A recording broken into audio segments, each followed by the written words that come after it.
We are back.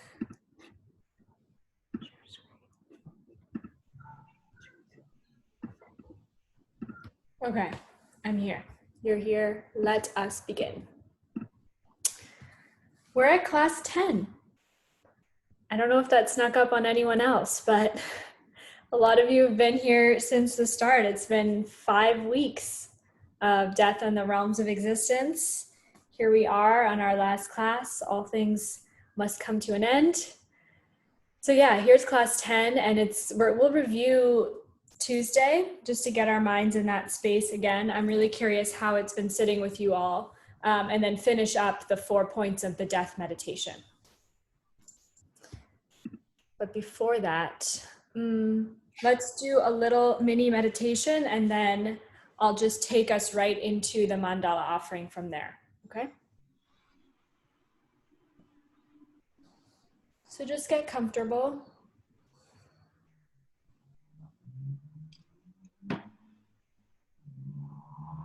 Allow the eyes to close and let go of what the right meditation posture might look like, and instead just begin to feel for it.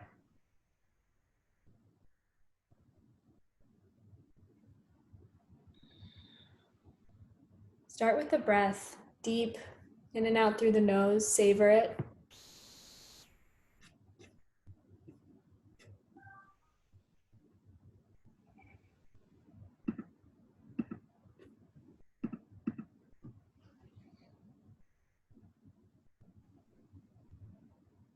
Couple exaggerated breaths, inflating and deflating the body, allowing things to slow down.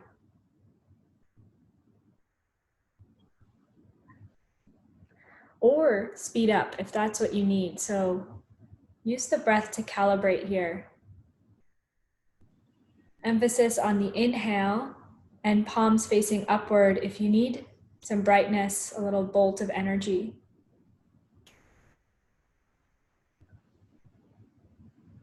Or luxuriate in the exhale, palms face down for some grounding.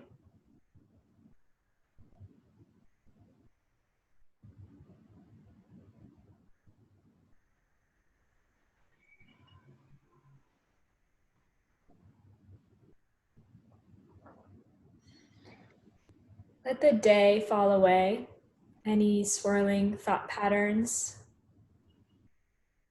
begin to unwind.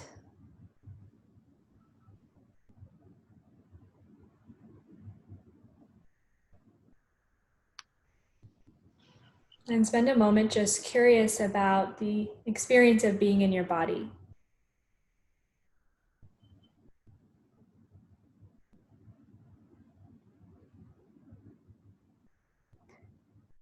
No need to force anything, just notice where your awareness is guided.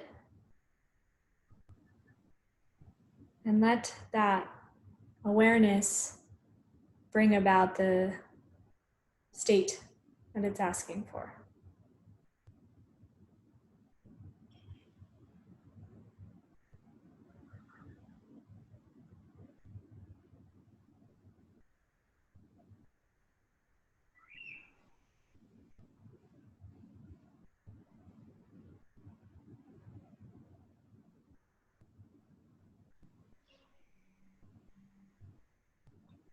Keep scanning the body, top to bottom, bottom to top, right to left, left to right.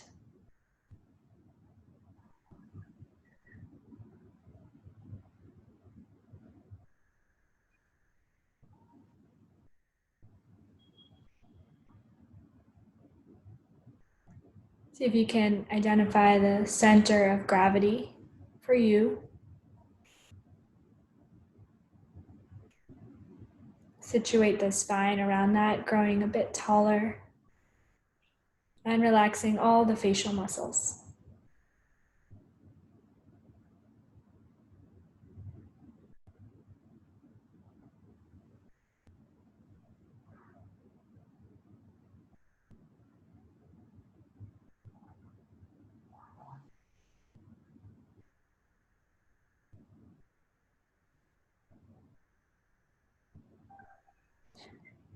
Spend another minute stabilizing on the breath.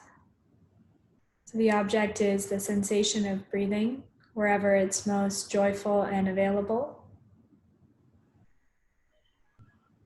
And the practice is, without judgment, returning to that experience.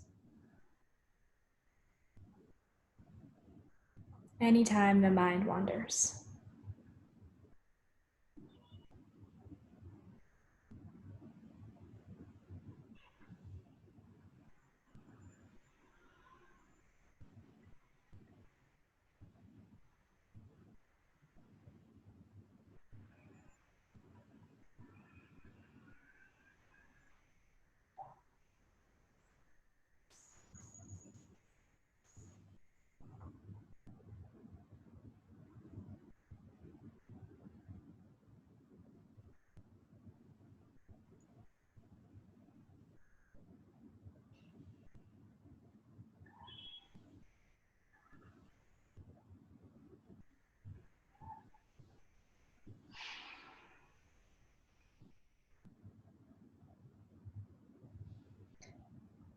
Notice if you're too rigid or too loose.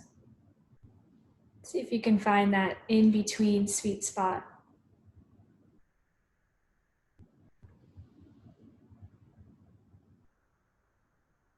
Feeling at home in yourself, no pretense, no formality.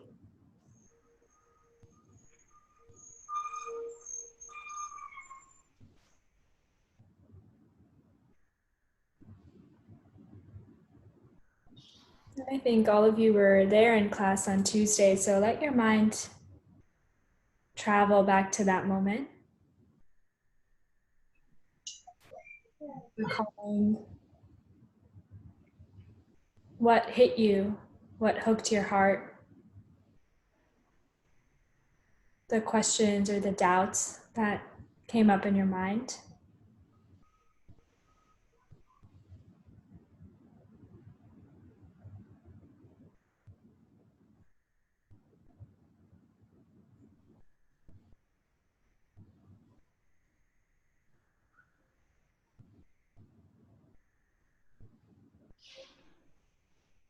And bringing your mind to this moment, make a resolve. Practice death awareness habituation right now.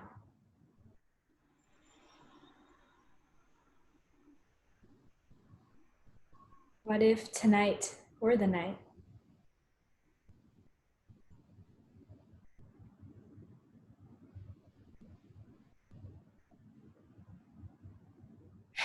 What if it were just these next 2 hours?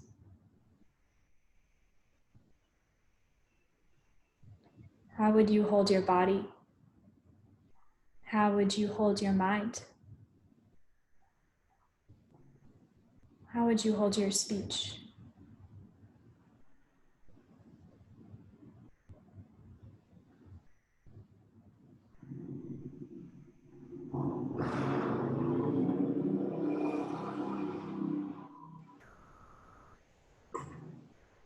Quickly let go of something that is not serving you.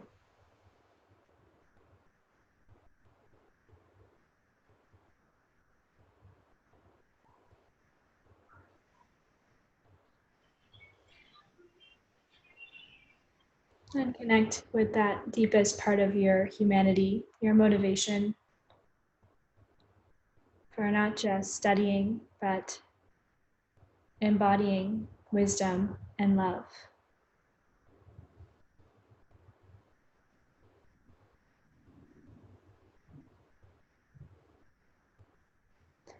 What if this were the last time you could picture a perfect world?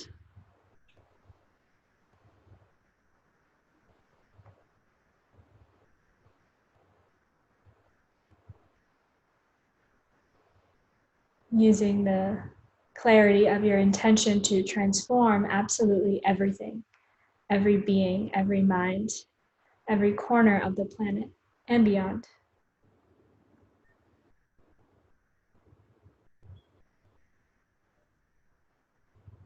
Doing that now, a final offering.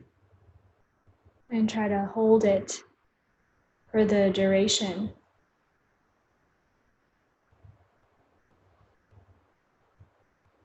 Sashi Puki Jikshin Metok Chum Riram Lingshin and Degampadi Sangye Shingdu Mite Wari Jokun Namdak Shingla Druparsho Idam Guru Ratnamandala Kamyataya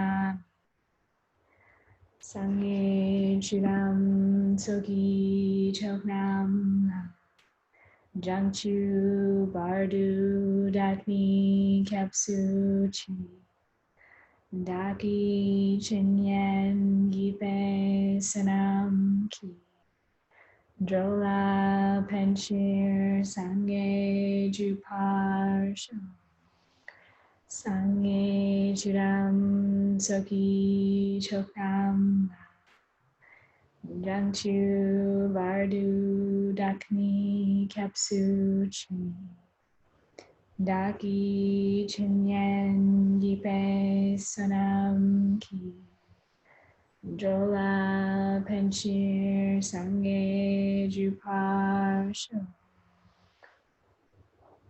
Sangye Chiram Soki Choknam Jangchu Bardu Dakni Kapsuchi Daki Chinyen Gipe Sonam Ki Jola Penchir Sangye Jupar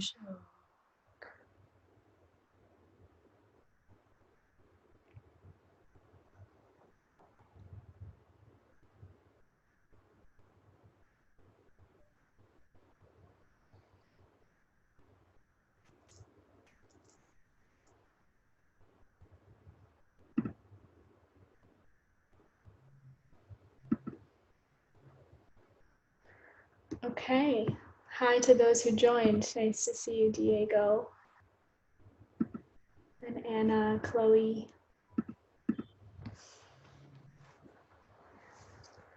Okay, welcome, welcome.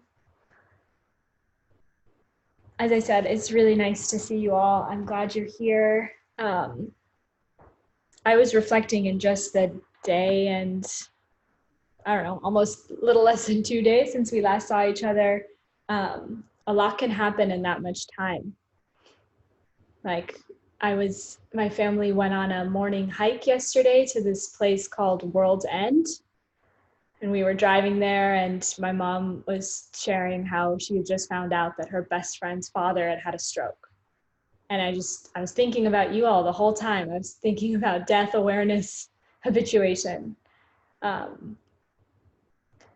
So I'll open it up actually to start. How has it sat with you? Has it brought anything up? Please feel free to share it now and we'll try to hold it for class. As in hold it in our minds.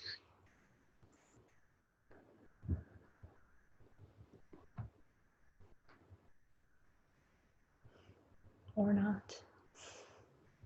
I can share. So yesterday I was doing yoga in a community garden in Bushwick, and yeah, my yoga mat was on the earth, like direct. It was directly exposed to the earth, and when we did savasana at the end, I was just like, I embodied that feelings, like that curiosity. What is it like, when I die? The moment my hands were like touching the earth, the soil, and it was so peaceful. And I was really surprised, like how peaceful I felt in that moment. And I really enjoyed it.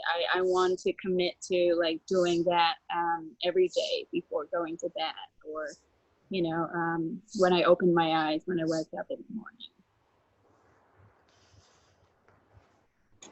That's beautiful. And there'll be days I'm sure it won't feel quite so beautiful, but that's the practice. So I love the commitment you're making of, yeah, I want to do it every day and see what it brings up. Mm-hmm. can share something. Yeah, please. Hi, Lynn. Thank you for sharing that. Just not too long ago, I got a flat tire on my bike. Yeah, actually, it was during class. Anyway, I had a flat tire that just randomly let out in my house. My tire karma ran out, so I was walking to get it fixed today, and had, was totally in my head all day and feeling stressed about things, and decided, like, as I walked, I would just do this. What if I was going to die tonight, or like I am going to die tonight? And it brought, similar to what you're saying, Lynn, like just all of a sudden I was like, wait a minute, it's not so bad, this present moment of walking down the street with my bike. Like, I can appreciate this moment of being alive and having a mind and being able to consider this, And then I got to the bike place, and this guy who I've met a few times before shared with me that his son passed away from coronavirus in March, and he was 34. And it was this really touching moment. I was tearing up, he was tearing up, and it just, I did my best to hold space for him and share with him. I even shared with him I've been doing studying death via Buddhism, and he's like, oh yeah, they believe in reincarnation, right? And he's like, yeah, I think, my son, he spent his time here, and hopefully I'll see him again, or something like that. But it just it's all very relevant, I guess, is my point. And I can more and more appreciate, like, the study of death really means the study of life. You don't have one without the other. So Thanks, Sarah. That's beautiful. You just said it actually, but I was reflecting after last class where I sort of didn't talk about the situation we're all in. I mean, I know quarantine or what this pandemic the multiple pandemics going on, what they've brought up for each of you, I don't know. But I did have this thought of whether we know it or not, all of us were sort of forced into a death awareness habituation, at least when the specific coronavirus pandemic kind of invaded. I mean, for a lot of people, they had to interrupt normal and start thinking about that. What if it were me? What if I get it? What if someone I love gets it? Not quite the intensity of deciding you're going to die tonight and acting that way, but it's an invitation into it, right? Like, maybe you all can think back to mid-March, early March. What were the thoughts that went through your mind then? Who are you looking out for? Who are you looking out for now? I mean, I catch myself all the time. What part of my mind is just waiting for a vaccine so I can get back out there? I'm not saying that the vaccine couldn't deliver the protection that we're looking for, but having wisdom means understanding that a vaccine that functions, a vaccine that protects people, communities, is a reflection of the karma, the collective karma of that community. If it had a power in itself, if it had some sort of self-existence, any vaccine that we've invented would be 100% effective for everyone. If in its existence, it held cure, or it held protection. So that's why we just opened with a refuge prayer, right? What are you seeking protection in? Where do you think that real protection comes from? And I think so much of it, Sarah, like what you're saying, it does come from actually studying this stuff, like having those moments of Maybe your heart is going to sink a little during this class or Tuesday. Maybe it's going to motivate you and fill you with joy or a zest for life. Whatever it is, let it happen now rather than when it is inevitably going to happen. Let it be practice. So I'm hoping that we're all at least a little bit on the same page. Remember, throughout this class, anytime I say death meditation, what I mean is this: Chiwa Drempa Gompa, death remember meditation, or easily translated as the habituation of death awareness. Creating a habit of being aware of the fact that you're going to die. And then if you want to make a practice out of it, it's that decision. Today at 10 p.m., this is the last ACI class I'm going to get to share. That's it. How am I going to do it? That's what I would ask myself, right? You decide, and then you see how your mind would unfold. So let's review. Anyone remember how many parts to our death meditation? / what they were. 4. Beautiful. We went over the first 2 last time, right? Anyone jog our memory? Just, you don't have to go through we'll go through the full list, but what were the first 2 headers? Death is certain. You're jumping ahead, Zoe. We haven't gotten there yet. What was the first list of the lists we did last time? It was the disadvantages of not cultivating death awareness. Exactly. Disadvantages of not having this state of mind or trying to develop this state of mind. So we'll review those. And then the second point was? The advantages. Beautiful. Just checking to see that you're all awake. Okay.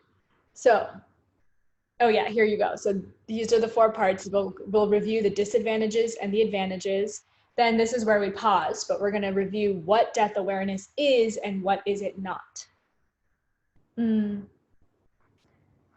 the source of Je Tsongkapa, right? That's where this is all coming from.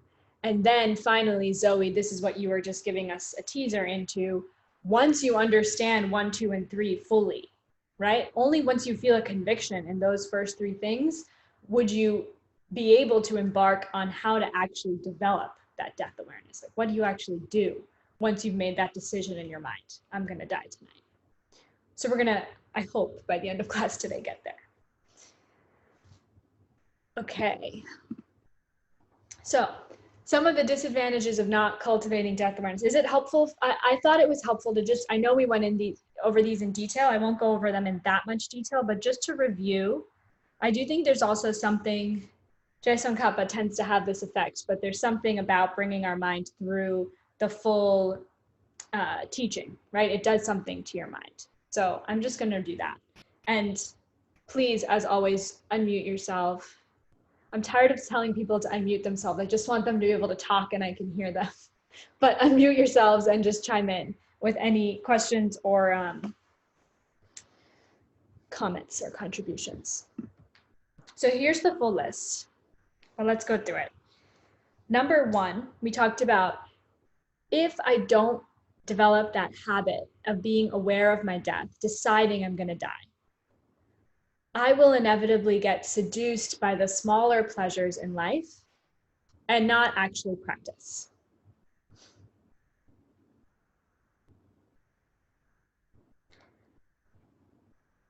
I feel like, so we talked a bit about this, right? We talked about the lure of things like food, a livelihood, the development of a personality, a social life, things that are important, but things that if you get hypnotized by them, if you think that the source of your happiness is them, they're just going to require more and more of you, right? You're just going to have to spend more time socializing, or more time developing the personality, or more time working out.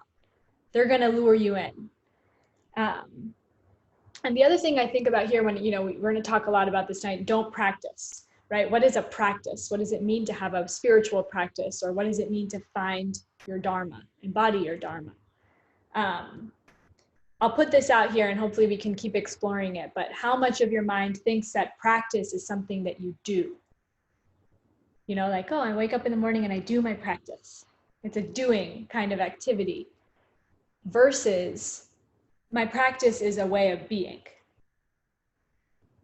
It's the way I am, regardless of the situation. Are we talking about a state of being or a state of doing? Ask yourself. But that's number one. You get seduced by the small pleasures of life. It's easy. You just, you know, it's like when that one little thing snowballs and, you know, it's taken over your mind space. So that's number one. Then the second one, it's the I'll do it later mentality, which the proof that we do this about death is that we do it about so many other things. At least if you're anything like me, especially the important things. I'll do it later. I'll do it when I'm in the right frame of mind. I'll do it when I'm not so busy. You think you have later. You think later is going to come. You're sure of it. But can you actually really be sure of that? The way I remember this, it's one of my last experiences in my New York apartment. In my bathroom, it started with a small ceiling drip from my, like, you know, I could just tell it was the bathroom above me probably. So it was just a small like leak in my ceiling, in my bathroom ceiling, just little drips here and there. And it was a story I told in my mind. Oh, I'll get in touch with my super. I'll get in touch with maintenance tomorrow. It's, you know, I'll deal with it tomorrow. I'm too busy tonight. I was tired. It's a long day after another long day after another long day. So I'll get to it. And little by little, it gets worse. But you just fool yourself. You're like, oh, it's not too bad yet. You know, it's starting to crumble a little bit, and like pool some water, but it's going to be okay. I'll contact next Monday. First thing Monday morning, I'll get in touch with the super. And you do that until the day where you're sitting in your room and you hear a loud crash and water just starts gushing from the ceiling, right? Which is what happened to me. You think later is going to come, but you think a later will come where you can do something about it, but there's no guarantees. So that's the second disadvantage. If you don't try to practice this mentality on a day-to-day, you're just going to fool yourself into thinking later will happen and that thus you can do something about it later. There's number two. Okay, number three, I do my practice, but for reputation only. So the thing I'd love for us to take away from here, I actually thought about doing this as the meditation, but it felt a little heady. But see how this lands for you, the idea that all of us have already died multiple times. And I don't mean it in that, in a reincarnation way, or multiple lifetimes way. I just mean like, think about your life. Think about the stream of your life so far and all the different personas you've put on. You know, like who were you in high school? Maybe you were like so sure of yourself. This is who I am. Or who were you in college? Or like a year ago? The things that you held to be true about yourself and about the world. How many times have you already had to lay those to rest? Either out of force or, I don't know, whatever, there's so many reasons. Here, I think some of you know about my former persona, alter ego, Stoner Soups. Like, that's who I was in college. She's long gone.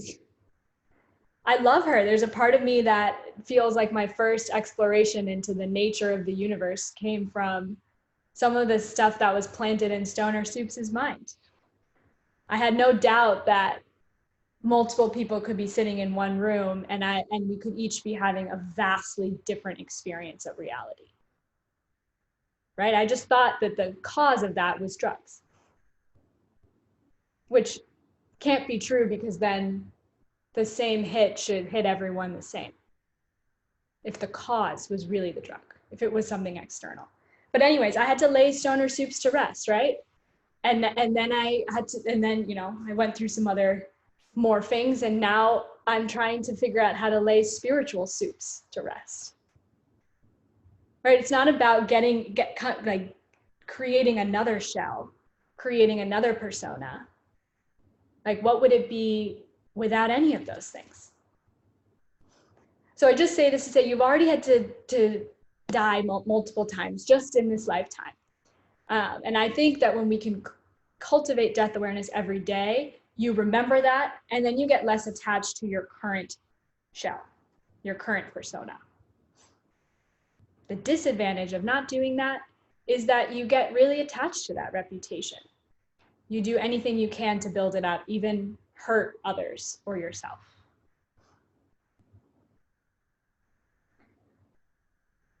Okay, I do my practice, but without enthusiasm.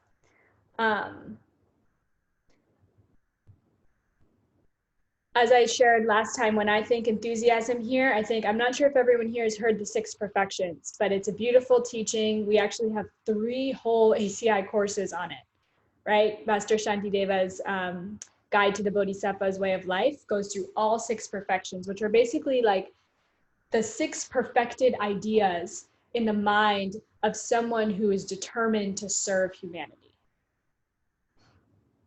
Right? They're like, okay, cool. I've decided this is what I want to do with my life. How do I do it? I'm going to perfect these 6 states of mind.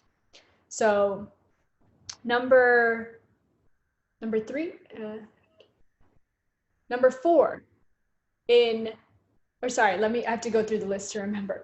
So basically what I'm trying to remember, joyful effort is what I connect with enthusiasm. So 6 perfections, we start with the perfection of giving. Someone might need to help if I stumble here. Perfection of giving, perfection of ethics. Am I correct here? Perfection of patience, and then joyful effort. I think I'm right there. I might be flipping number 2 and 3. But anyways, I was thinking about joyful effort. It's this idea of a zest for life, doing things with enthusiasm. But I'm hoping I'm right. And one of the qualities of the 6 perfections is that they lead to each other. Like, they can be sequential. When you develop perfection number 1, perfection number 2 just dawns in your mind. So in my mind, I think of joyful effort if it follows the perfection of patience, which I think it does. Someone back me up here. Thomas, am I right? Yes, you are. Okay, good. Giving, morality, patience, joyful effort, concentration, wisdom. Wisdom. Okay, thank you. I was having a brain jumble. Cool. So perfection of joyful effort follows the perfection of patience. If you've heard about this teaching before, patience is a code word, and it actually means not getting angry. Not thinking that there's something out there deserving of your anger. So deserving that you might do something to hurt it. So the idea is, if you can practice that enough, and it's not easy. It's not easy. But if you can practice that enough, and it's like training a wild animal, that impulse that we have for blaming others and getting angry at others. If you can get good enough at patience and get good enough at not getting angry, you naturally start to develop this joyful effort. So they say it's like the feeling of, I think of it like working out, like, the feeling of doing something that is difficult and like nailing it or starting to get close, you naturally start to feel happy, right? And this joy begins to dawn.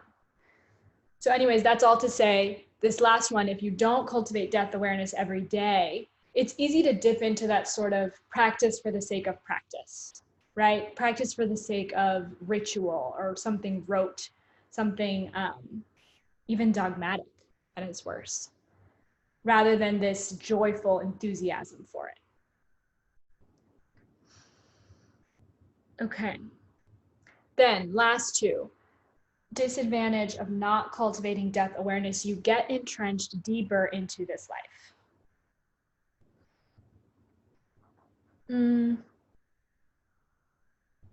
This is what we were talking about, where if you truly in your heart of hearts believe that getting happy, like getting really happy, comes from something outside of you.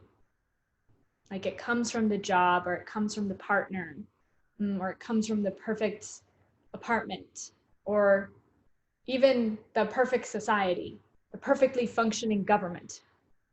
If you think any of that, you're going to do more and more to get that hit, right? To get that happiness. And the idea is your tolerance level is going to get higher and higher. You're going to need more each time to get happy. And you get entrenched deeper and deeper into this life. This is not to say that a partner can't make you deeply happy, or a job can't be incredibly fulfilling and bring you happiness. But why does that partner make you happy versus to someone else, they're just a stranger? Right? Does the happiness reside in them? Or are they the vehicle, the expression of some seed in your own mind? Some latent happiness in your own mind that's finally getting to be expressed. I've got a question. Yeah. Yeah.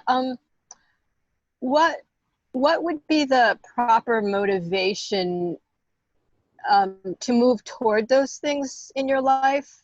Like I know, Hector said, it's okay to have these good things as long as you don't think that that's where your happiness is coming from. But I just need to refresh like the mindset of because you want to move your life toward positive things, or like a decent apartment. Nobody wants to live in a horrible apartment with no sunlight or something like that, or a partner that's never wants to go anywhere or do anything, or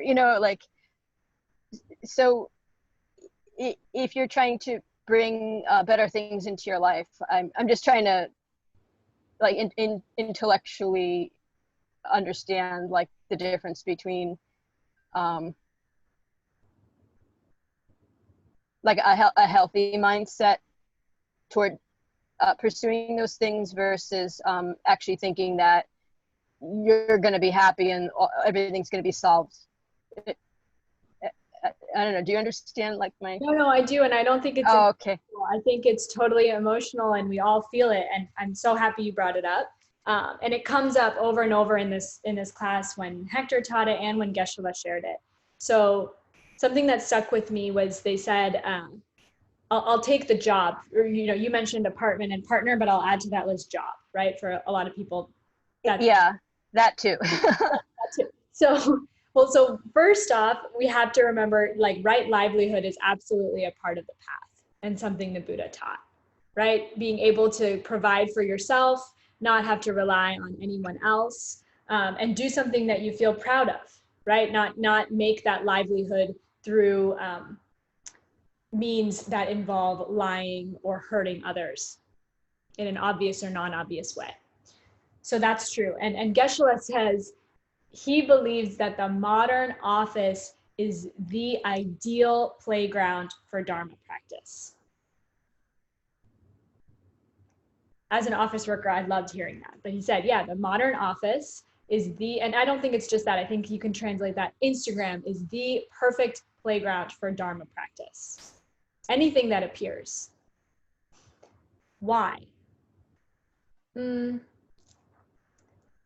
First of all, it gives us the situations that we need to practice, right? It brings us to the angry people or the irritating people or the things that we desire and are jealous of, right? First, it shows us our obstacles, number one. So that's great. Number two, it gives us an opportunity to put this otherwise intellectual thing of karma and emptiness into practice, like through an experiment. It always starts with a little experiment. So the simplest story I can share, when I first heard that, and I worked in an office, or still do, virtual now, albeit, I put into practice the thing around the boss because I had a slightly irritating boss, right? And I was told, okay, the perfect boss isn't going to bring you happiness. But the irritating boss was certainly not bringing me happiness. So I needed to do something about it. They said that it comes from my karma, and that the only way to change the appearance of an irritating boss was, ironically, to try as much as I could to love her and to show up as a great manager for others, to plant seeds in my mind of being a great boss, being a great teacher or leader. Only then could I be forced to experience the result of amazing boss. I didn't necessarily buy it, but I didn't know what else to try. And she wasn't that irritating. I mean, she wasn't that bad. She was just slightly irritating. So I said, okay, I'm not going to go to HR. I'm not going to like try to, just get shifted to another team. I'll just try meditating on this. And it didn't take very long, and it also didn't turn out the way I thought. It turned out that she one day didn't come into the office and we were told she was placed on medical leave and she just never came back. And I think that moment is important because my mind, the first thought in that moment was, whoa, I just shifted my karmas.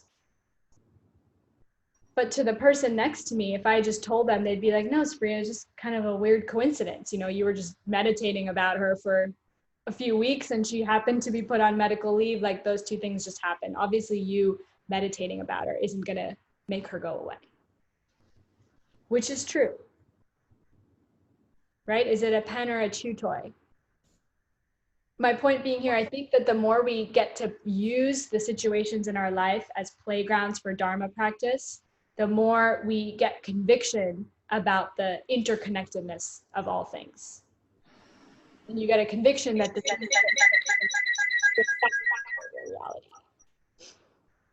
To the questions, which are very important from Lynn and Aurora, and this is all over the scriptures. This is not to say that you let yourself get taken advantage of or let yourself be hurt at whatever level. It's absolutely not saying that. For many reasons, one of which being you are one of the many beings that you're trying to save and love, right? Getting enlightened for the sake of all beings includes yourself. And seeing yourself get hurt or seeing someone else harm, that's something you shouldn't ever tolerate or put up with.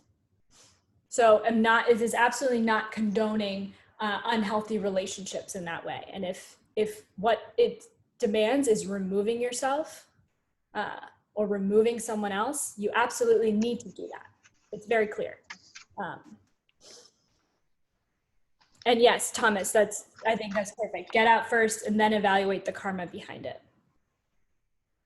So that it doesn't repeat itself. So that it doesn't become this cycle of abuse. How do you get to the very root cause of it? And it has to do with something about the way you see yourself and the way you see your world. And it doesn't mean you're a bad person, right? I mean, one of the liberating things about multiple lifetimes or about reincarnation is that we are carrying around karmic baggage from way before just this life. Maybe you ask yourself, like, why do these terrible things, why are they happening to me? I was a good person. Even before I met the Dharma, I was a pretty good person. I didn't do anything that terrible. So one thing that helps me there is recognizing that some of the impulses I've carried with me, even subconsciously, it's not just this being I call Supriya, right? It's the being entrenched around the noodle, the form.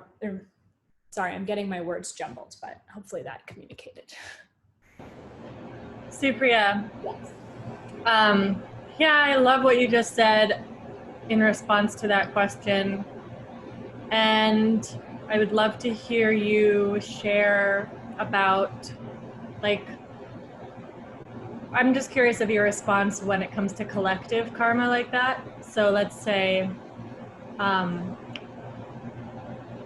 also because I've been reading Michael Roach's book, the business book, the Diamond Book, and I was thinking earlier today about the collective karma of, let's say, women finding themselves in positions of being subjugated, raped, hurt, abused, all those things. And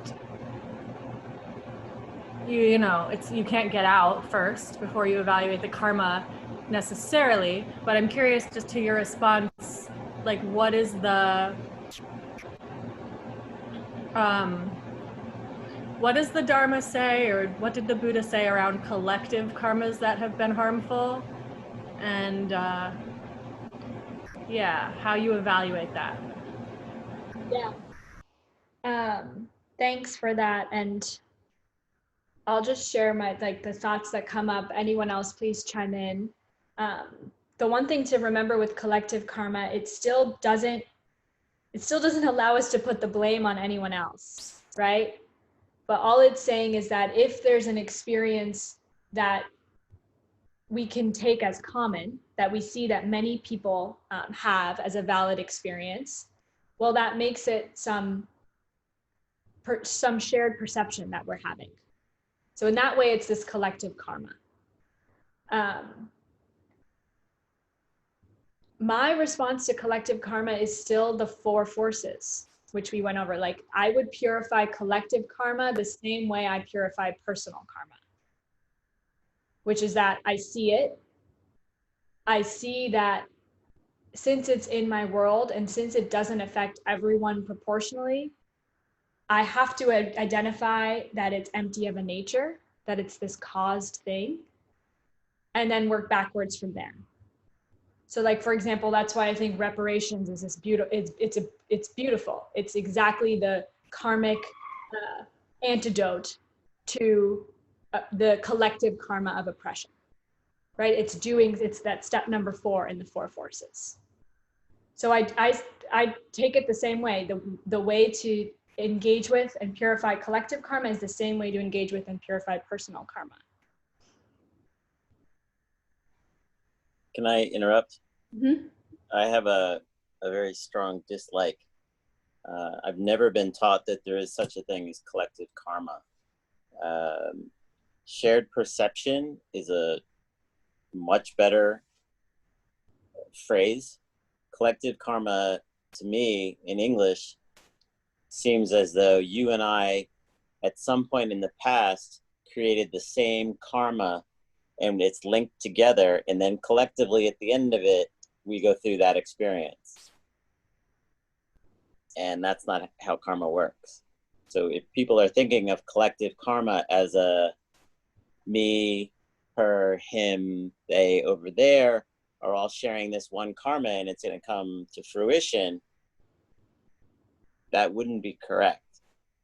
Because the karma that I'm experiencing right now in this class may have come 2 lifetimes ago, and now it's ripened. Your karma for teaching this class may have come 10 lifetimes ago. We just don't know. But we do know that the karma is ours and ours alone. Is that okay? Yeah, thanks, Thomas. I like that. I have heard Geshe-la use collective karma, but I also think about it, as shared perception. Because I think we can get caught into like a blame game almost with saying, oh, well, it's just chalk it up to collective karma rather than personal responsibility for absolutely everything. Yeah, and it's kind of dangerous because it goes into that karma, man. It's just karma. Yeah. And it's kind of a weird understanding of karma to think that, yes, we're all in this suffering life together, but no, we are not all in this same karma together. I did this. I'm taking great credit for being able to hear the Dharma tonight because I earned it. But when something bad happens, I unfortunately earned that also. I just wonder, for example, like just the distinction between what you both are saying and there being no collective karma, which I totally hear, and I prefer that actually. Like, I prefer to take full responsibility for my life. But I just as an example, a number of years ago, I'm Jewish, and a number of years ago, I was engaged in a conversation with a very close person in my life who said that, like, was asking the question, you know, well, what did the Jews do, though, to cause the Holocaust? That is something that they caused. And other, you know, so I'm curious from that perspective of, like, it worked so well on an individual level, because then it's like, if I find myself in whatever situation I find myself, I can choose to see it that way, or I'm forced to see it how I see it. But if I keep practicing, I can change. And I'm, like, very curious as to your genuine thought, Supriya, or, like, genuine reaction to that idea that the people, like, that say the Jews caused the Holocaust. And I don't mean like I assume your reaction is going to be very loving, and I don't mean like your politically correct reaction either. I just mean, like, according to Dharma and Buddhism, is that correct? I understand it's correct that the individuals are perceiving what they're perceiving, but looking back historically, or, you know, looking from the perspective we can all look at, how does Dharma talk about that? Like, events like that, you know? Yeah, I mean, I'll speak as openly as I can. I feel that if I'm truly practicing, I try to hold the thought, as outrageous as it can sound, that I caused the Holocaust, that I caused the coronavirus pandemic. Because I'm forced to see it in my world, whether as an event in history or as a current unfolding, it's a perception for me and for my mind, and whatever flavor it has, right? For me, being not Jewish, the perception I have of the Holocaust is fundamentally different than yours, regardless of how much I've studied it or how compassionate I am. There's no way I can know what it brings up for you. And there's no way we could know what it brings up for someone who actually survived that experience. It's just completely different. It might as well have been completely different experiences that we're just putting that same label on. So in that way, the only thing I can do is say, because I find myself in a world where that is a reality, what can I do to catch that impulse in my own mind? The impulse of violence or discrimination or the atrocity, let's just say. I have to go back there, and it's with the same enthusiasm. If I can say, oh, I could shift the karmas to create a new boss, if I can take responsibility for that, I also have to take responsibility for the Holocaust. That's the way I practice with it. I'm going to interject again. When John Stillwell taught the karma class, someone asked a similar question, but it was, if they had all these great Buddhist teachings in Tibet, how did they come to be subjugated by the Chinese, and why are they suffering so much now? And he said, simply, they weren't Tibetan when they created the karma to be born into the suffering life they're living. So you really have to have a strong belief in rebirth, in the continuation of the life, in order to understand that, you know, it's like, you're Jewish now, but you may not be in your next life. So the karma you're creating now is carrying on 10 years, 20 years, 1,000 years. And you really have to think of it as this infinity that what you're perceiving in your world right now, you did in some way create. Like you said, Supriya, it's like that coronavirus, something in our mind stream is forcing us to see this horrible period in history. And it may not have been me from this lifetime. So I hope that helps. Yeah, thank you. It's a lot to think about. Yeah, ACI 5, How Karma Works. It's a meaty course, and it's also from the Abhidharma Kosha is the source text. So like if you think about it, this ACI is one chapter in that book, and there's a whole other ACI course. How Karma Works is the previous chapter in the Abhidharma Kosha. So like give us a glimpse into how comprehensive that text is. But it is a class, and it's this debate over and over again in its many forms. That and past and future lives. So I'm going to keep going, but just hold all of this. I can never really tie a neat bow on any of it, but thank you for putting it out there. Let's just finish up. The last point on this list is if we don't ask ourselves these questions now, and I think the questions we're asking now are completely in line with thinking, if I were to die tonight, what do I want cleared up in my mind? Right? If I only take with me what I'm sure of, what am I sure of? And what am I not so sure of? But not doing that daily, not cultivating a death awareness, would contribute to having intense regrets at the time of death. Intense regrets about the way you lived your life.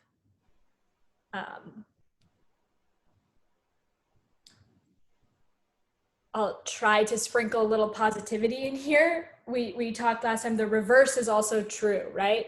I don't know if anyone remembers this feeling in the New York subway or whatever city you live in. If you had that experience of like it's rush hour and you're going in the opposite direction of traffic, you know, where there's like a wall of people climbing up the stairs and you're the one person trying to get down, that kind of thing. Like when you're going against momentum. That's what Dharma practice feels like. Or especially the decisions you make in your life are based on your Dharma, right? It feels like going against traffic, or like a kid trying to go run up a downward moving escalator. You know, it takes a little bit of energy to go against that momentum. And so here, following that call, your deepest of your heart's desire, like living true to your Dharma, necessitates it. It might, in the moment, it might feel like that friction, like I'm going against the grain. I'm the odd one out. But it actually mitigates this exact thing, that you won't have all these regrets at your time of death about the way you lived your life. But we'll actually get to that when we get to the next slide. Let's see if this moves. The advantages of cultivating an awareness of death. So I'll just go through these quick again, and then we'll go into the 2 points we haven't gone through yet, which have many sub-points. So get ready. Okay, advantages of cultivating an awareness of death. Your practice is pure, right? So we talked about here, you're doing your practice for the right reasons. It's not to follow directions perfectly. It's not to make someone else happy or proud of you. It's not to look like a good practitioner.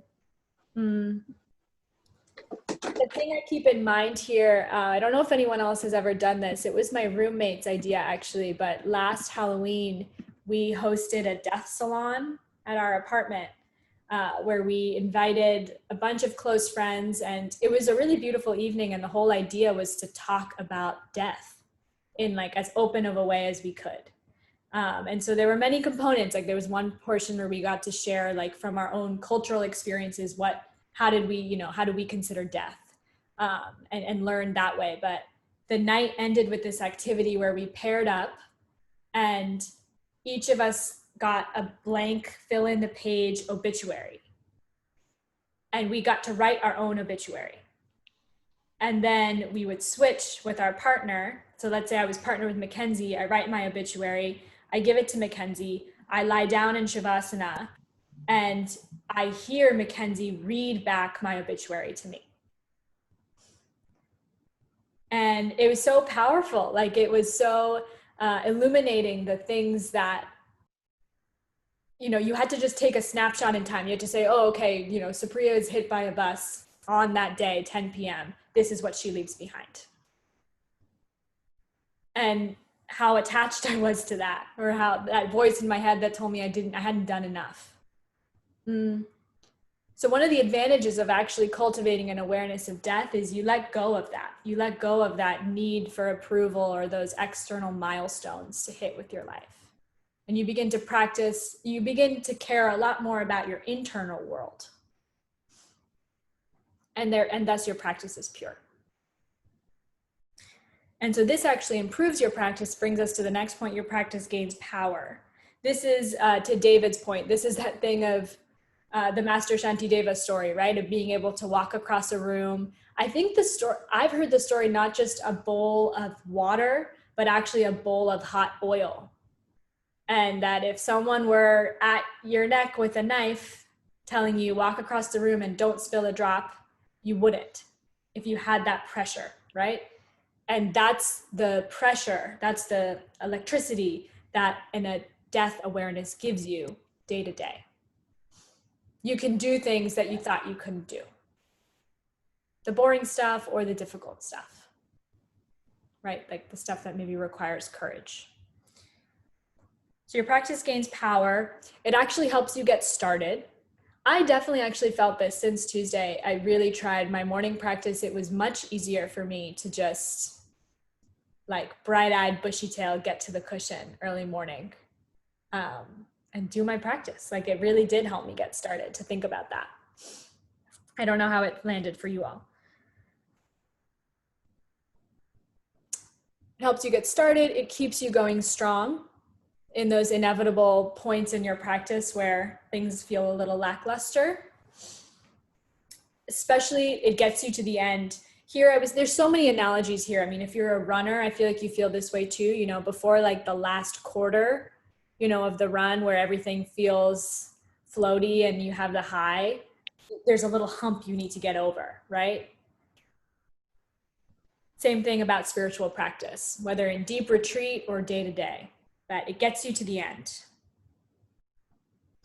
The other thing that I was thinking about in contemplating this is, it's kind of cool to me that it implies that there is an end or there is a goal. Even if that goal is getting beyond all goals. But I like that. It attracted me actually to practice presented in this way, to see that there was a Z to the starting point A. That's the type of mind, it attracted me, and then I started doing it and realized none of it was what I thought it was, but that's my story.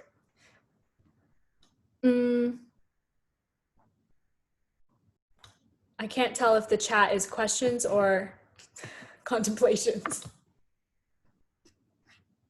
So just chime in if something, if you feel like you need to express something. And here's that last point, the sort of counterpoint to the earlier list, that you do get to die with a sort of satisfaction, clean from regrets.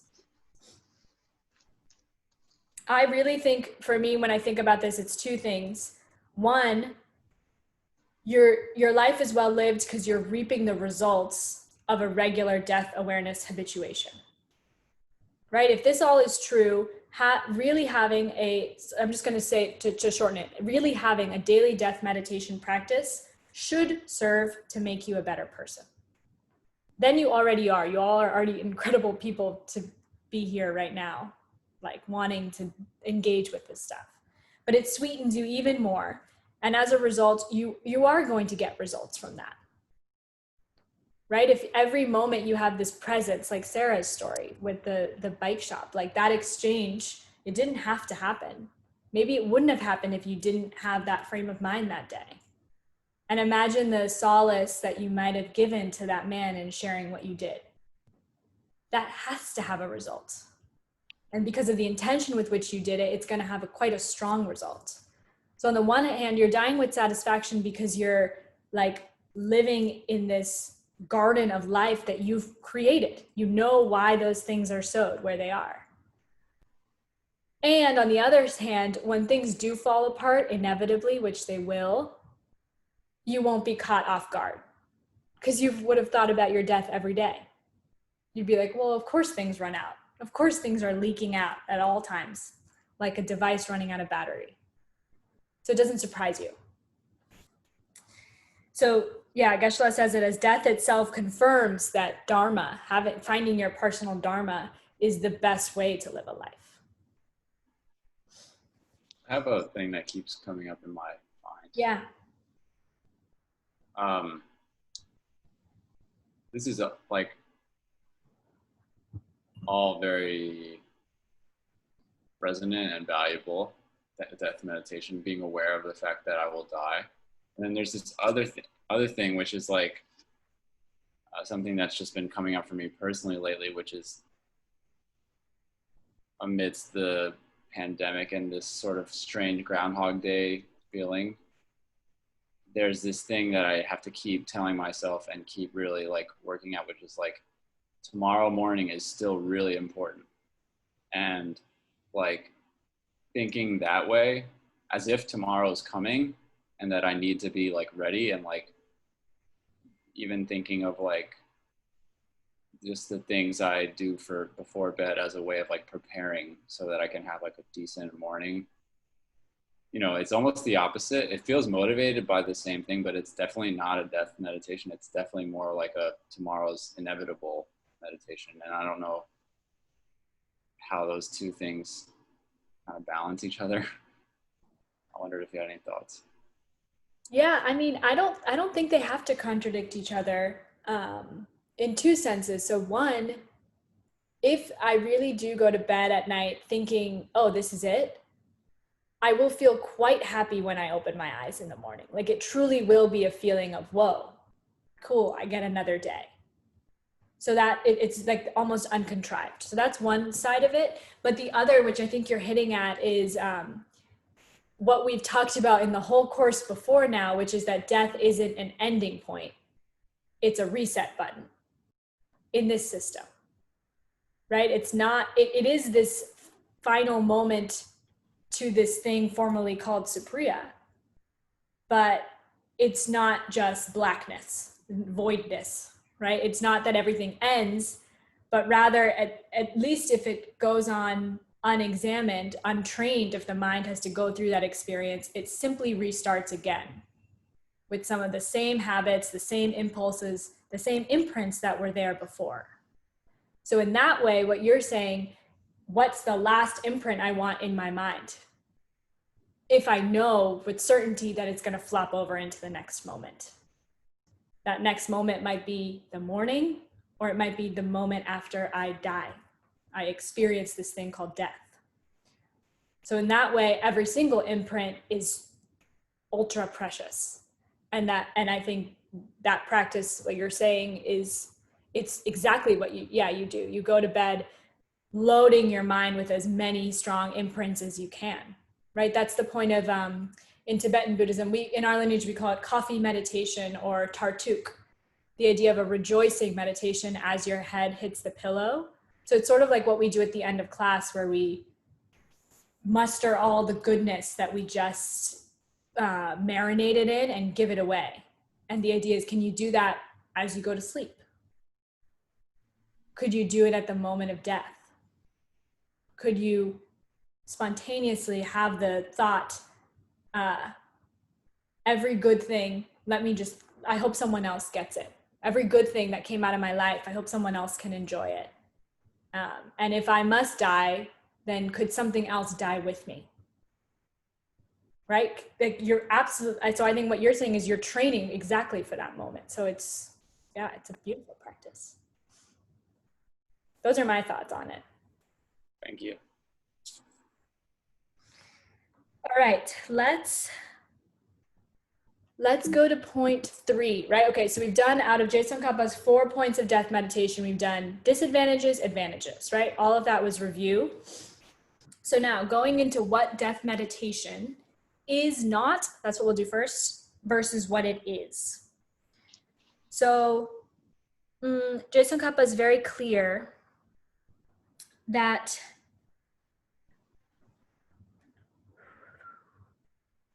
if any, or I won't say if any of us, I'll say if anyone who was just going about their life not having death awareness habituation were to actually find themselves in that moment, in the death moment, it would be incredibly disorienting.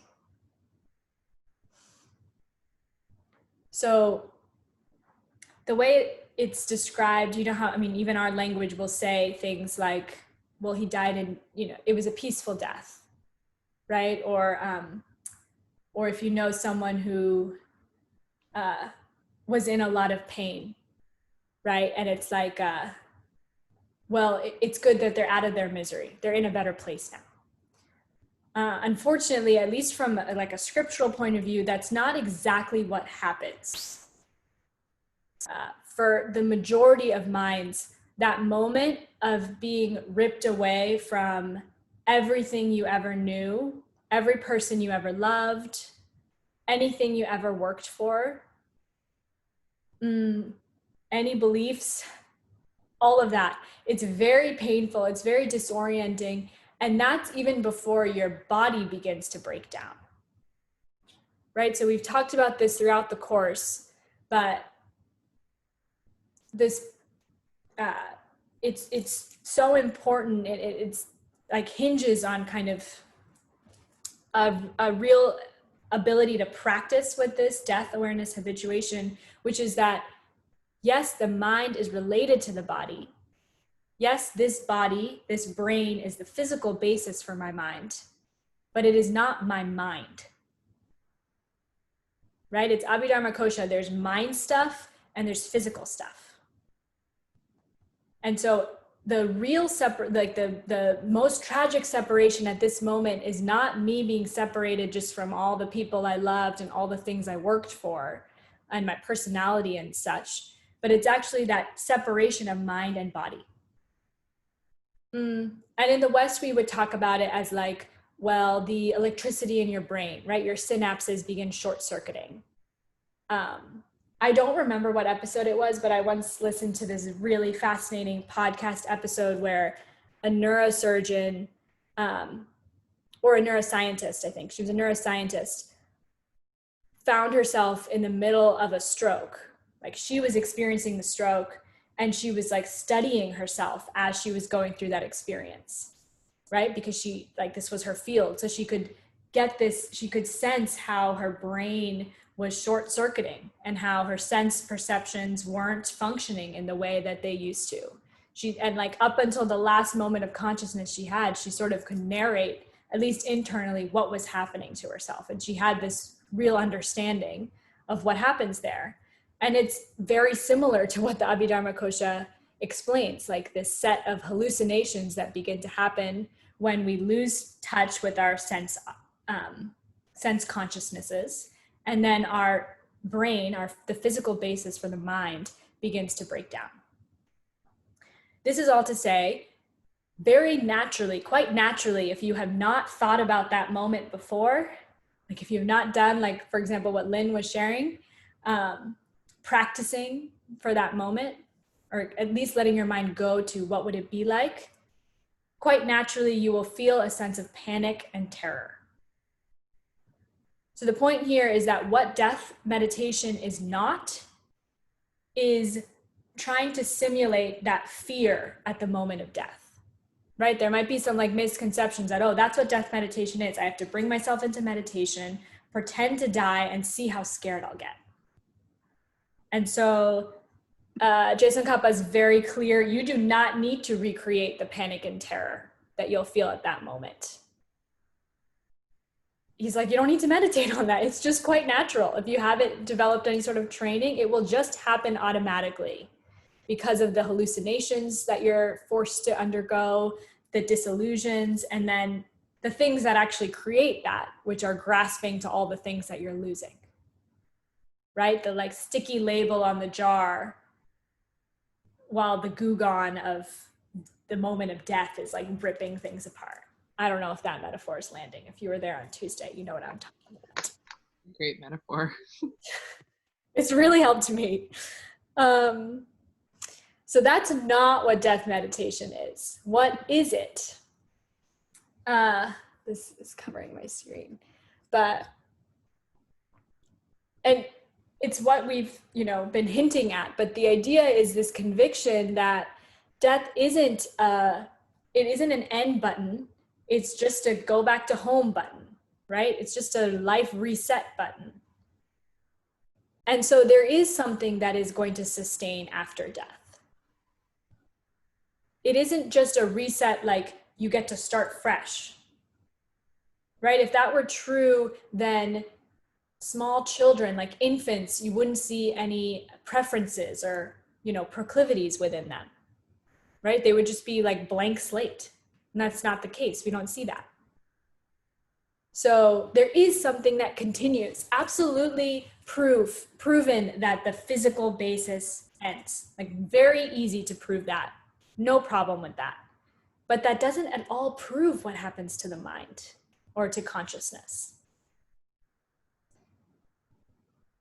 And with some logic, if you just think about the effect that your mind yesterday had on your mind today.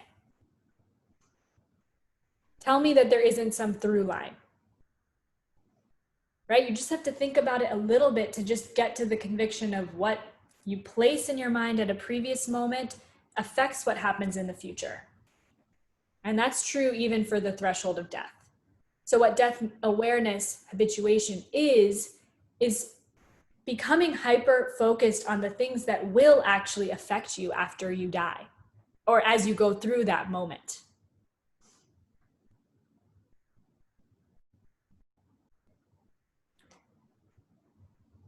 And here, this is what they shared. This is actually the minimum motivation to become a Buddhist.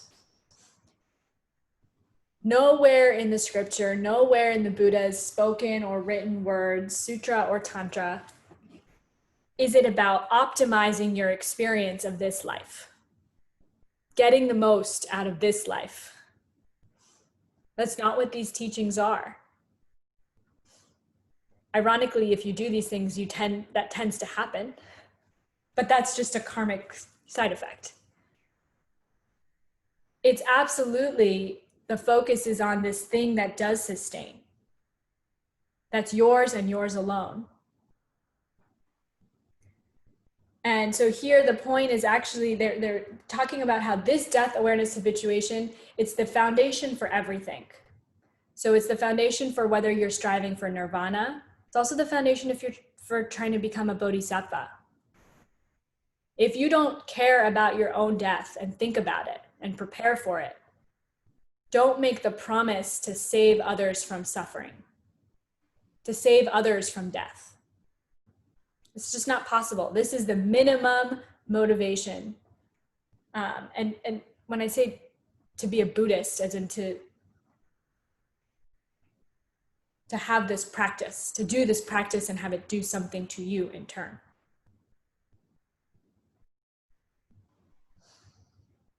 Oh, I wanted to share this. Geshe-la said it and it hit me because he was talking about like anything that's telling you how to optimize a normal life. It's not Dharma. And he said for a Dharma practitioner to live a normal life is a lot more dangerous than almost anything.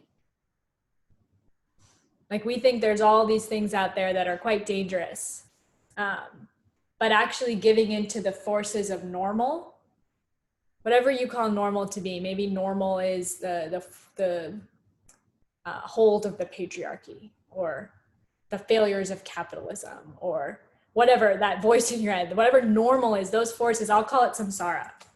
That's the ultimate force that wants to keep you normal. And for a Dharma practitioner to give into that normal, to live a normal life is more dangerous than almost anything. It doesn't mean you like give it all up and go into a cave. That could be your practice. You could appear normal, but what are you doing inside? What's your inner world? So that's what death meditation is versus is not. When you hear that phrase in this class. Okay. Now, Zoe, here's your moment. So now we're on step 4. So the idea being you bring your mind through those first 3 things over and over again. Remind yourself of the disadvantages, remind yourself of the advantages, remind yourself what it is and what it is not. And only then could you embark on actually developing this death awareness habituation. So I hope even just so far it's serving you all. I mean, in just reflecting for myself personally, I don't know, I didn't think too much about death before encountering Dharma. One, because I haven't experienced it that much in my life. I've been really lucky. I've only lost one family member that was quite close to me. And I haven't experienced it that much. And I have a distinct memory. This was before planes had Wi-Fi, but I traveled in planes quite a bit as a kid. And I remember some of the only moments that I let my mind venture into the territory of what is dying, what is death, what would that be like, what comes after that, would be when I was in a plane, like something about being literally above the world in this suspension of time and space. That was the only time I would let my mind go there. And I didn't have a framework. I didn't have anything to, other than my own little existential loop-de-loops. I was like, I don't know. I have no idea. So for me, what's beautiful, it's not just a series of lists. It's actually gives my mind, in whatever moment it is, something to hold on to that feels workable with this stuff. And it doesn't become so scary. I hope it lands in the way it needs to for you. But it all comes together here. So someone who's done MTT should know what are the 3 cornerstones to a death awareness habituation or death meditation.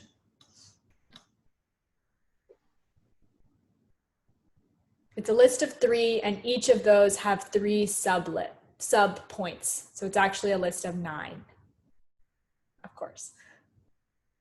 Zoe, you said the first one. Death is certain. Time and place of death is uncertain. Yep. The only thing that can save us at the time of death is the seeds that we're planting right now. Beautiful. So those are the 3 cornerstones. It's like the 3 points of a triangle, we say, for death meditation. Death is certain. Time of death is uncertain. There's only one thing that can actually help you at that time.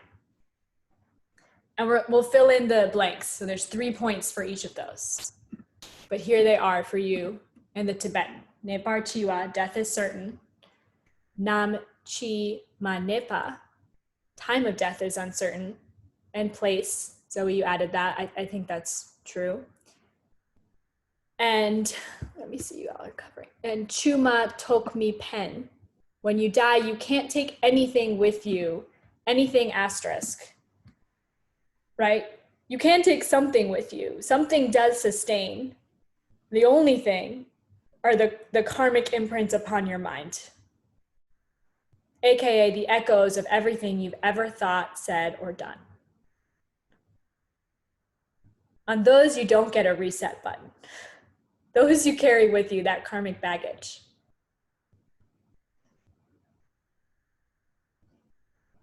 This is the noodle.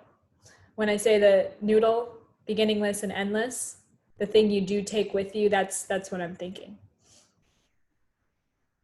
So 3 points, and then we'll go into details on each. Is that okay? Okay. I'll take that as a yes. It's okay. It's okay, Supriya. The answer is yes. I'm talking without you asking to unmute. It's hard via Zoom sometimes. It's like, I don't know. Well, half of you I can't see.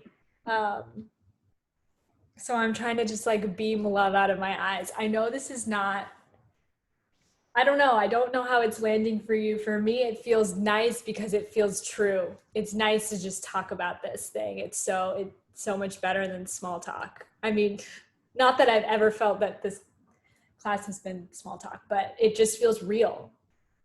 It's like, imagine if you could just meet someone and be like, yeah, so what do you think happens at the moment of death?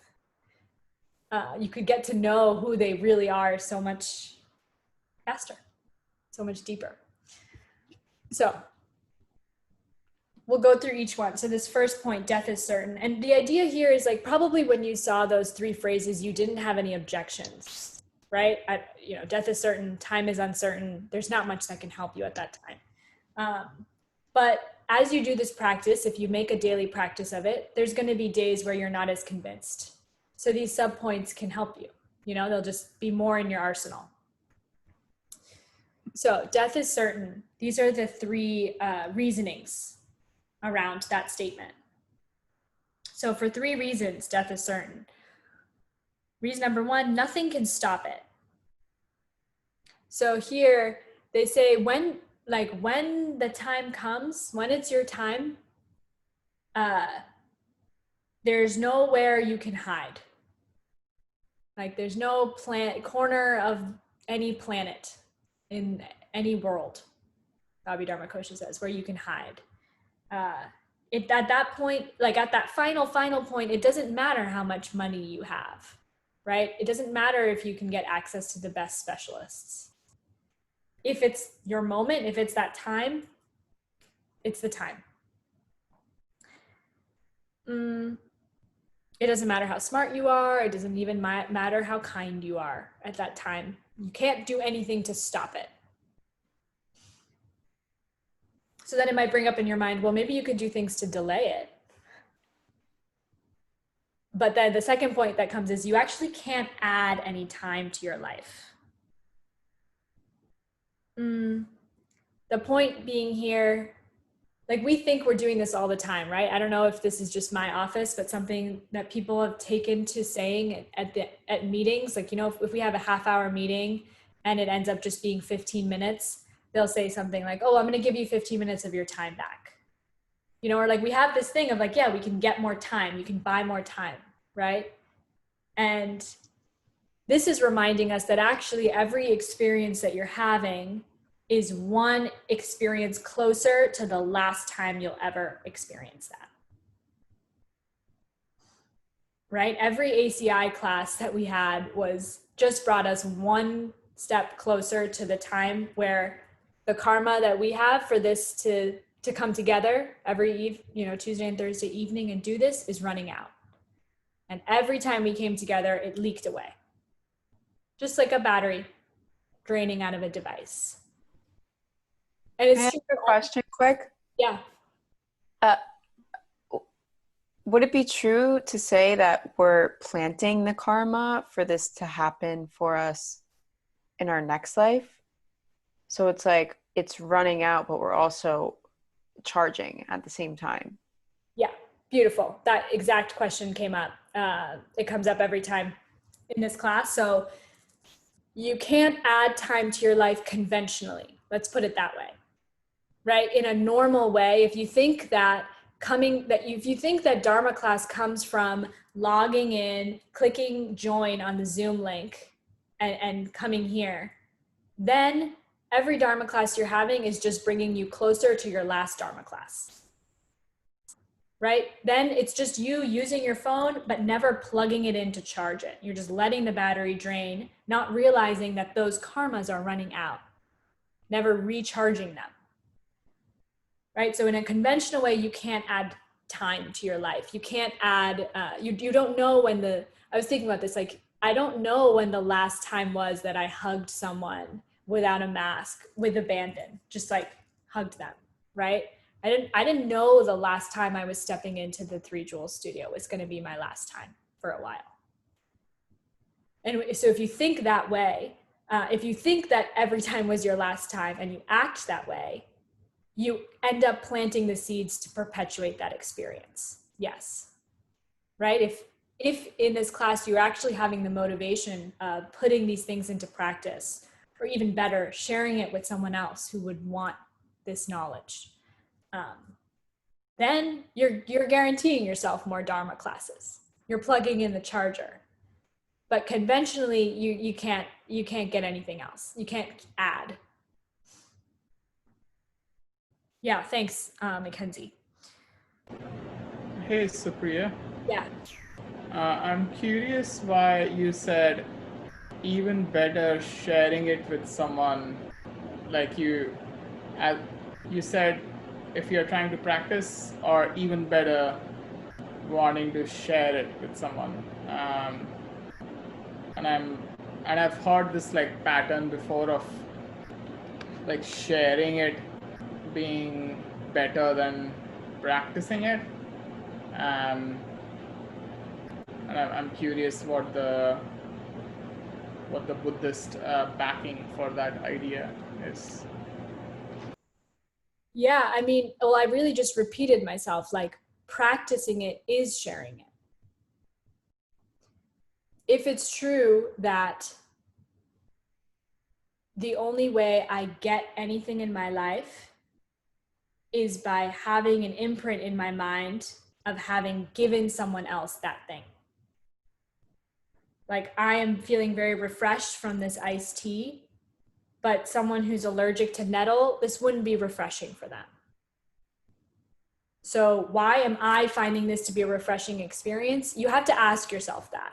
It takes a while, but you can go through a whole laundry list of reasons. At some point, it will come down to, I have a seed in my mind that allows me to experience this as refreshing. And it's only because I've made iced tea for someone else before. So giving things away is the only way to get things. So that's why I say that, sharing it with someone or having that motivation. For time's sake, I'm going to keep moving just so I do want to make sure we get through these three. The last point here is you have no time to practice while you are alive. So,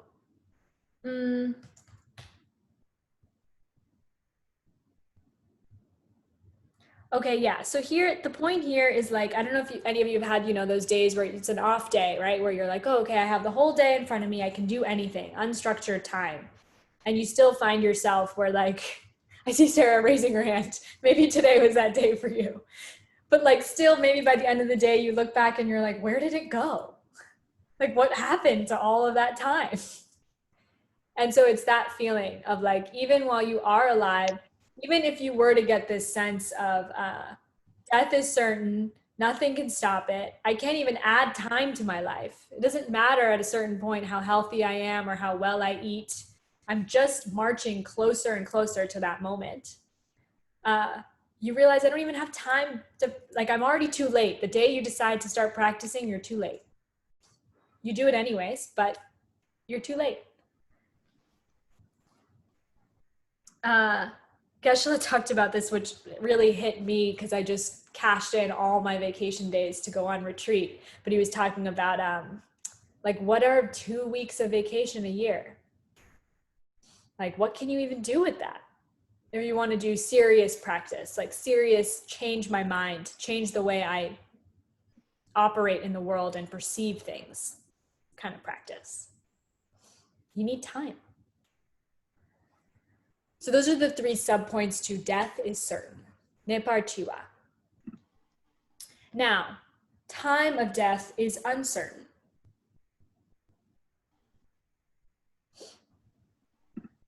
So 3 subpoints here.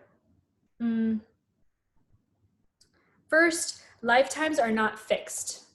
Lifetimes are anything but fixed. So here, basically, there are some realms in which the karmas of the beings there are such that they have a fixed lifetime. Like you live for 500 years and that's it, right? But we can see that in our realm, in our experience, that's not true.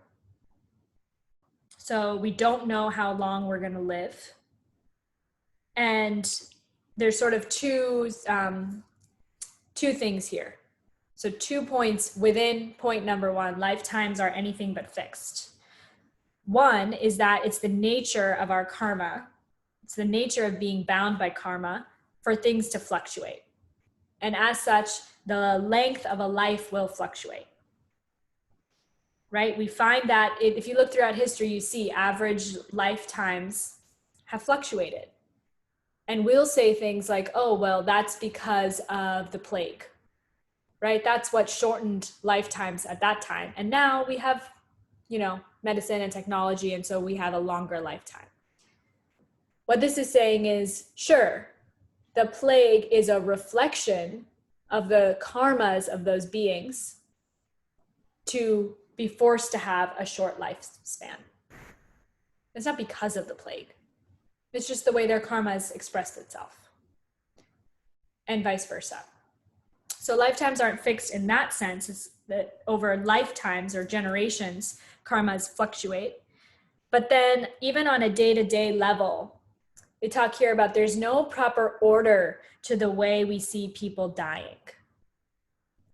Right? Like if there were a logic to it, you'd think that the people who were born first would die first. But that's not true. We see people dying before they're even born, or right? We see children die before their parents, or we see good people die before bad people. There's no rhyme or reason to it.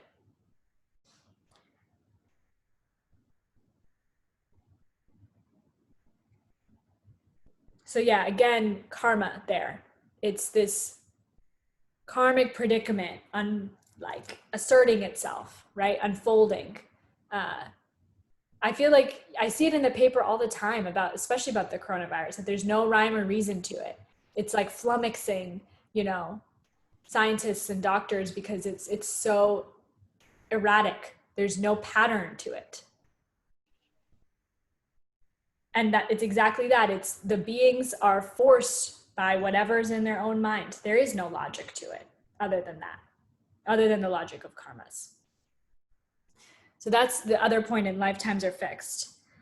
This one is, okay. The things that can kill me are many, and the things that can keep me alive are very few. So a couple things here. This includes both inanimate and animate things. So the things that can kill me are many. They mention like inanimate things, well, other humans, wild animals, viruses even, or inanimate, car crash, plane crash, etc. Those are the things outside of you. There's also the things within you. So I'll just go on this tangent quickly. I found it very interesting. I feel like Sarah, Adam, Sam, others who are into Chinese medicine might also find this interesting, but from what's detailed in the Abhidharma Kosha is that if it's not something inanimate or animate outside of you that will kill you, eventually it will be something within you. So I think we've talked about this a little bit before, but the idea that within you there's 5 or 6 elements, right? And this is not to say like you have little pieces of earth in you or little, you know, bodies of water in you, but the fact that that certain type of energy is present in your body. So Tibetan medicine, it is all about the balance between those things, like the balance between heat and wetness, or solidity, the earth element, and dissipation, for example. But the point being here, I thought this was interesting. This is the doctor of His Holiness, the Dalai Lama, says that health, or like perfect health, is an accident.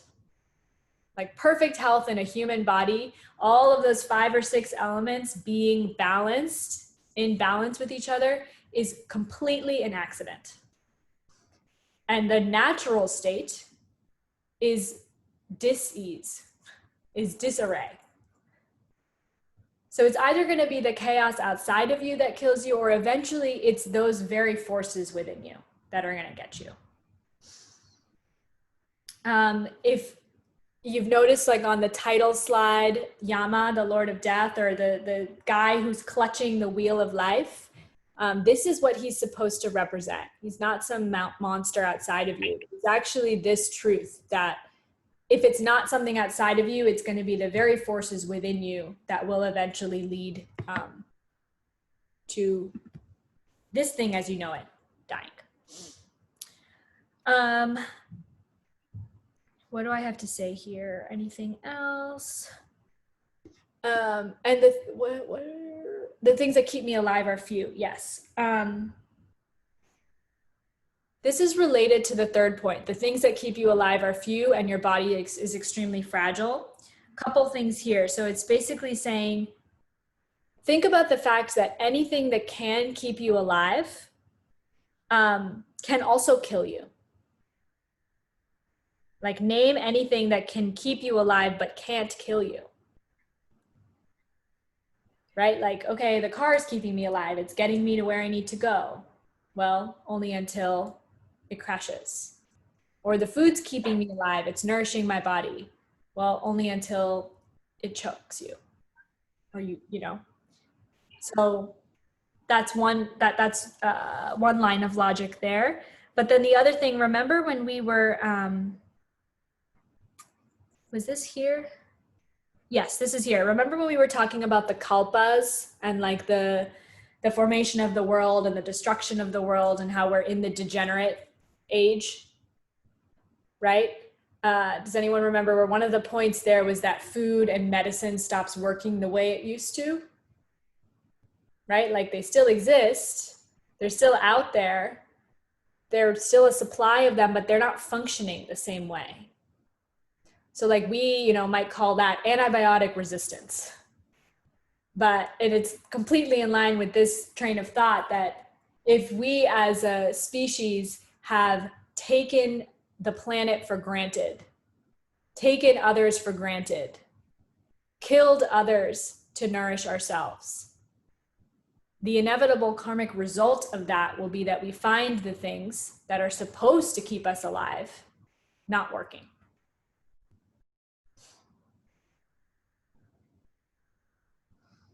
So, inherent in anything that can keep you alive is the potential to kill you. That sort of summarizes the last 2 points there. So time of death is uncertain. Here are the 3 points. Okay. Supriya, can you clarify something? Yes. Is it true that our karma to die is separate from the karma of the way that we die and like the length of our life? Like they're all different things that come together at one time?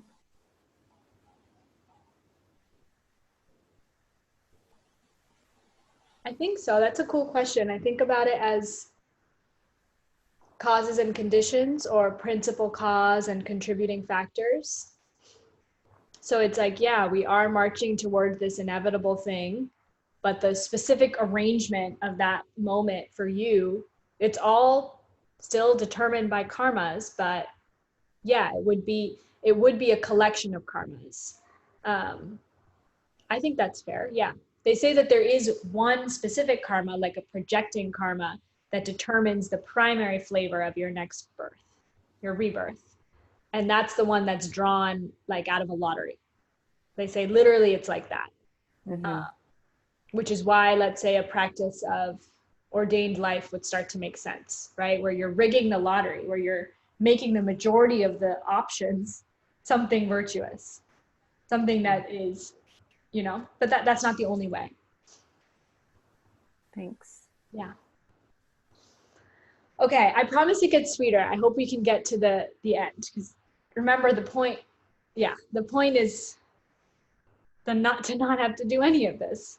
But that's me jumping ahead. So let's first, this last point, when you die, you can't take anything with you. The other way of saying this is nothing helps you at that last moment other than the Dharma in your own mind. But I think this way is more compelling, because then we can use process of elimination of like, what are all the things that you think you could take with you, but you actually can't. So that's sort of the way they do it.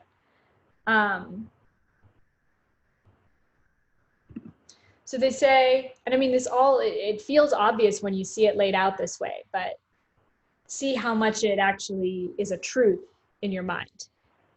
So they say friends and family can't help at that moment, no matter how much they want to, nor can they come along.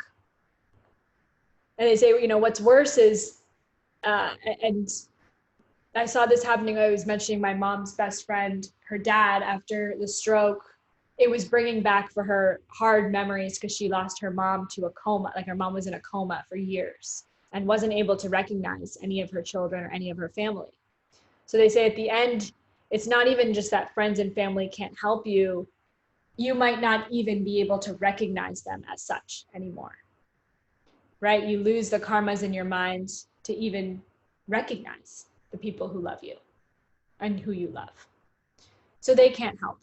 They can't help at that time. material possessions can't help you. It really, at that point, Geshe-la talks about it as everyone is reduced to zero. Not in a way that everyone's reduced to the same, but everyone's reduced to this version of zero of themselves, right? You don't, not only have you lost contact with everything you've ever worked for, you've also lost the ability to even access them, like even remember them, if your senses are starting to shut down, if your brain is starting to snap and unwire. So material possessions can't help you at that time. And then this thing that we love and treasure and take care of with so much prejudice every day. You clothe it, you feed it, you optimize it, you beautify it, whatever. You take care of it at the expense of taking care of others. You have to give it up completely.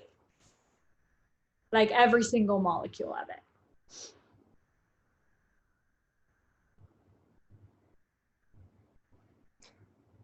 Yeah, my notes, it's an assumption that when the body stops, the mind has also stopped. I put that there because my mom has this thing that when you assume, you make an ass of you and me, which I think is funny. But it is, it's an assumption that when the body stops, the mind stops. And somehow they're connected. So, oh, this body ends, mind ends. But what we're saying is no, that mind keeps going, and this body, this shell, it's just discarded it. So you even lose that most intimate possession, and it really can't help you at that time. You know, that's what the neuroscientist, that was like the biggest insight she had. She was like, I understood so intimately the workings of the brain, but in the midst of her stroke, there was nothing she could do. She couldn't direct, you know, the machinery of her brain in any way. So here's the so what, you know, so what with all of this? The idea is if you really were to take this up as a practice, the death meditation, the death habituation awareness, right? The 4 points and all the lists within those that we just went through, that you would, not because I'm presenting them on this slide, but with a sort of internal conviction and joy, decide to take up these 3 resolutions. And Dharma is a code word here, so please don't think this means, you know, logging on to these classes or doing my Dharma homework, doing my ACI homework. That's not what I'm talking about here when we have the word Dharma. But the 3 resolutions, knowing I must die, I'll begin a practice, right? I'll begin a practice of investigation into the nature of reality, including my own mind. Knowing I can die at any time, I will quit my worldly work and begin Dharma today. Again, here I think of me going to my teacher saying, I will quit my job, I'm ready, I will give it all up for Dharma. And him saying, cool, quit your job without quitting your job. Go try that. So I will quit the way I think the world and worldly work functions, right? It's not saying I'm going to just walk away from it. It's that mental attitude of renunciation. Instead, I'll transform the whole world into this playground for Dharma and serving others. And then finally, knowing that nothing else can help me. Nothing can help me at that time other than what must continue, other than the imprints that are there and the flavor of the majority of those imprints. So giving that, I will only practice that which is a reflection of the highest love and the highest wisdom for me. Here, when we say Dharma, then another way to organize your mind around it could be the 3 principal paths. The idea of renunciation, letting go of some way of thinking about the world, right? This is letting go of the status quo, letting go of hypnosis of normal, some practice of renunciation, some practice of bodhicitta, right? Of lifting your eyes up and saying, oh, whoa, the world is filled with others They have minds just like me. They have hearts just like me. Wanting to do something for them, wanting to learn how to love them. And then correct view. The view that sees that cause and effect and the inherent lack of an existence to absolutely everything are just two sides of the same coin. Karma and emptiness, dependent arising and lack of an inherent nature. Looking for that everywhere. Is that true? If so, what does it mean? And that gives me time. This is the last thing they end with this class. So they say, okay, you do that. And I actually personally want to experiment with this idea, and it feels fitting. I hope we all get to meet again. It probably won't be for at least another, month's time. But start to organize your practice around, they say it's, like a month or two is pretty much the length of time, you can sustain one practice, right? Before it gets stale and you have to sort of move on to something else and freshen it up. So especially this class, these last two classes with the 4 points of a death meditation, a beautiful practice to take up for a month. Just pick one point to contemplate each day, or hold the structure in your mind, see what it brings up. And at the core of that, so that it doesn't get you down, so it doesn't, you don't fall into like a whirlwind of morbidity. This is the real takeaway for this class. So this is the practice that underlies all of these things. It's the practice of not just preparing for the moment of death, but having a conviction that if death is just a label upon an otherwise available empty experience, that even that doesn't have to be experienced as death. That if death is caused, then even the lack of death, deathlessness, is caused. For real, like a real projection, as real as this refreshing iced tea. And getting there before it happens to you. So this is the practice of namdak, or seeing the purity. Or here, let me go back. We talked about this a bit in ACI 7, but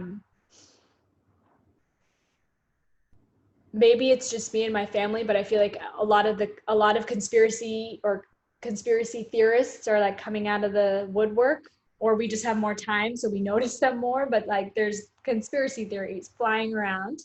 And I think of namdak, or see the purity, that practice.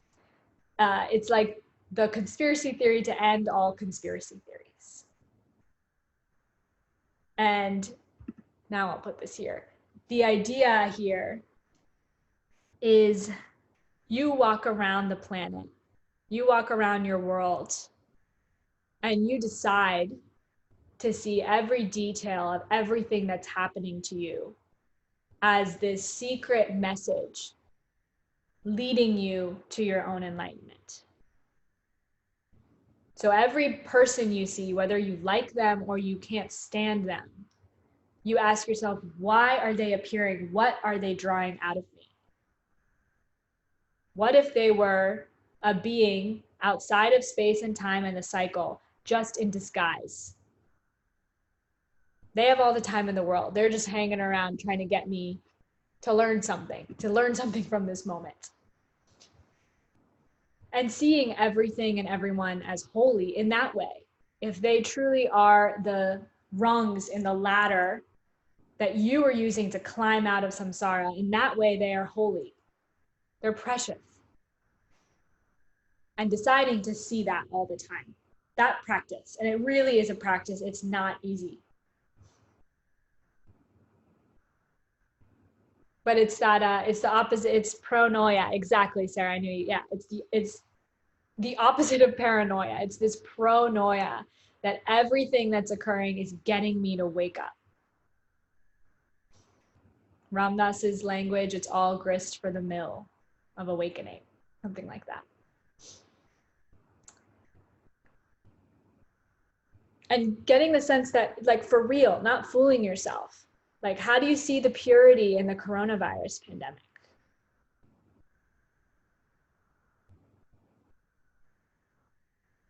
Right? It's beautiful and it's complicated. It's really a practice. But it's if it's true that everything is empty from a nature from its own side, it's possible.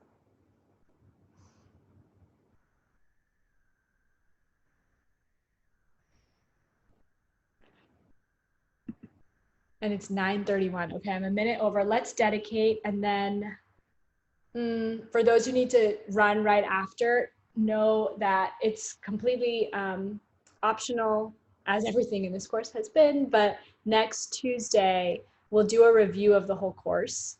I'd love to see you because I leave for retreat on Thursday for a month. And I'd love to see you and say bye. And we'll review the course. We'll go through the final exam, but I really hope what the final exam is designed to do, like the questions that are selected there, it's supposed to be like the cream of the course, you know, like the thing, if you were to turn it all, what's the thing you should take away? Those 25 things, keep those in your mind. And so that's what we'll focus on, but I also want to focus on the feeling behind these things. I don't really care that much about the right answers, but what are the experiences or the feelings that you're going to associate with each of those questions? And David, no, I would say deadline for submitting homeworks is when I'm back from retreat. I was thinking about that. I was like, if I practice well on retreat, maybe I'll have these amazing karmas ripen and just come back and have a bunch of people certified in ACI 8. And we could go on to the next course if you all want. It's a beautiful course on ethics or Vinaya. So you have time. There's no deadline really. But I would say at least a month, at least till the end of August. I'll be in silence, so I can't check, you know, I won't be checking my email or anything, but let's dedicate and then we can chat. So I invite you for this dedication. There's a lot of beings who right at this very moment, or at some moment in the last 2 hours, found themselves at that threshold of life and death. So if anything that you created in this experience resonated or felt precious, just wish that in this dedication it could somehow reach that mind and give them the insight that they need. Sashi Puki Jukshin Metok Chum Riram Lingshin Inde Gampad Sange Shindu Mikte Warki Jokun Namdak Shingla Druparsha Idam Guru Ratnamandala Kam Niryataya Gewadi Gewok Sanam Yashe Sok Sok Sanam Yashe Lejunwe Dampa Kuni Toparsha.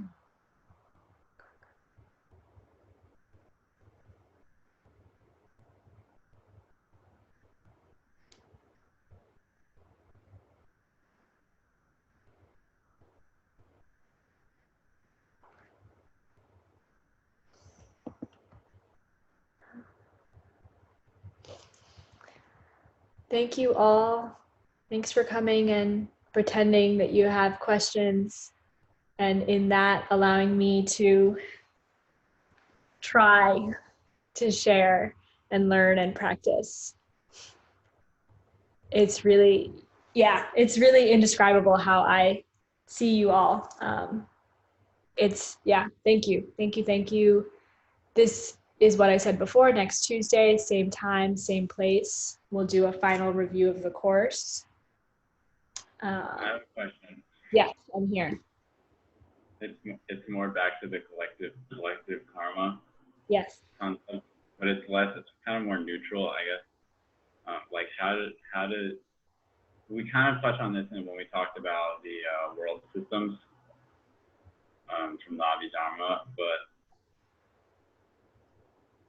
like I guess there are like in terms of the observable universe in our world, there are certain laws that have been proven to be like scientific method, and that feels like to me more like a collective thing than like, you know, maybe a perception of the pandemic or something. Like, because it seems like these are laws that our physical bodies are subject to, and I wonder if you had anything to say about that. Yeah, it makes me think, because we are subject to those laws. If you're speaking about things like gravity, I'm assuming, right? Things such as that. Yeah, or like the like sort of even on like a more micro level, like the way matter is constructed and you know, stuff like that. That it's obviously there's like discrepancy in terms of the scientific technology will change the outcome to a degree, but it's pretty much been agreed upon that there's way that matter in the physical realm and, you know, behaves, stuff like that. Yeah. Except in quantum physics. Quantum physics is a totally different thing. Yeah, but they still are laws, even if they're describing different phenomena. But even if they contradict? Yeah.